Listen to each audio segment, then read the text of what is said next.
It may seem like as archaeologists excavate, we uncover the past. But what I see coming out of the ground is way messier than any history book that you have ever read.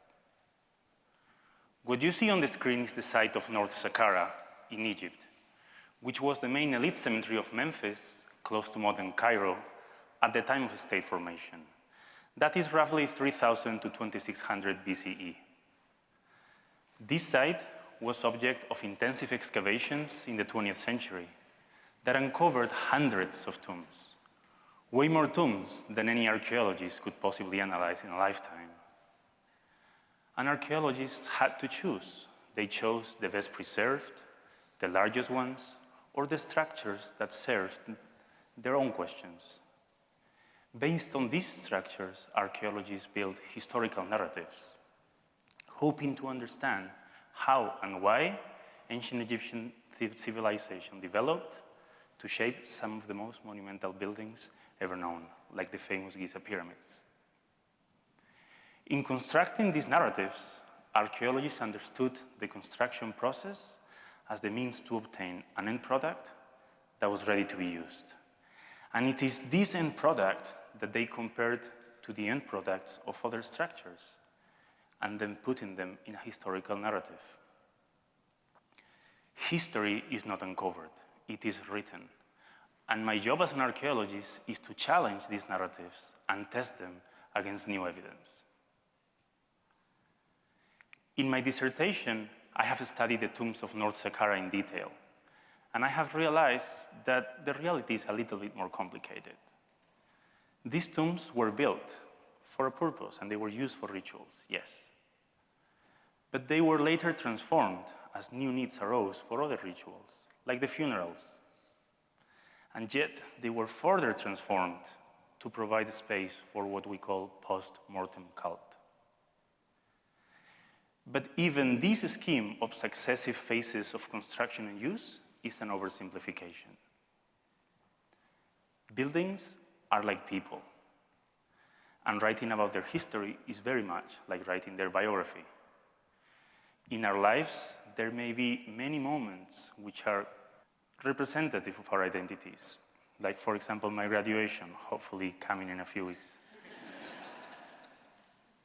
But even freezing one moment of every day of our lives would not be representative of what living looks like. We live our lives in a much more fluid and dynamic way. And that is precisely how I like to think about buildings, as fluid entities that change constantly. Specifically, I'm interested in understanding how the lives of buildings and the lives of people intertwine and shape each other. This is no easy task, or at least not for North Saqqara, because it has been a long time since these buildings were built and used and transformed and used again and eventually abandoned. In 1930, a British archaeologist arrived to North Saqqara and started excavating the outline of these structures. He unfortunately passed away too soon and could not publish much of his work. And another archaeologist came in a few years later. His name was Walter Bryan Emery.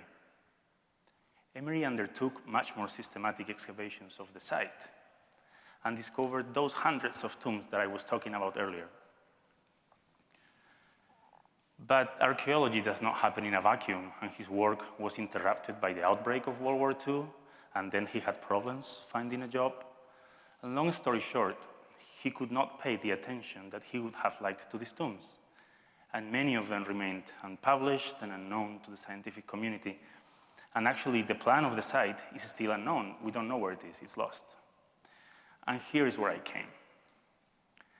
I arrived to North Saqqara in 2023, and I realized that Emery never backfilled the tombs that he excavated. Actually, the tombs had only been covered by windblown sand. This means that the topography of the site reflects the structures that lie underneath.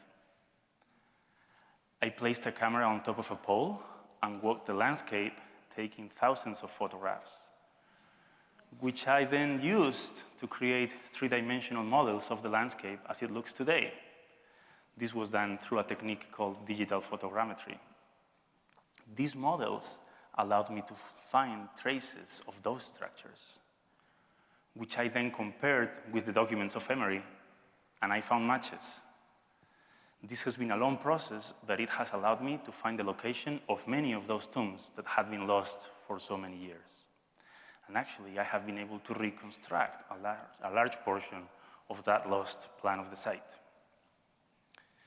Using this data, I am building renderings of how these structures would have looked like in the past, which allow me to wonder about how the people who walked the landscape in the past would have perceived it. What did they see? What did they hear? In collaboration with a team of experts in digital acoustics from Stanford University, I am bringing sound sources to my three-dimensional models, and we are analyzing how those sounds would be heard from specific listening positions. For instance, we are placing speakers outside of the tombs and realizing that their voices could be barely audible inside of the burial chambers. In the end, I'm trying to understand these tombs in the same way that archaeologists who find the remains of this very theater in a few thousand years will be able to tell that the people who once used those benches where you are sitting were able to see me, and that you were able to listen to me. Today is just one more day in the life of this building, and our lives happen to intertwine with it. I invite you to reflect on how the design of this space is affecting your experience of this event. From my perspective, I can assure you that I shall never forget having had the privilege of presenting my work in such a wonderful place. Thank you very much.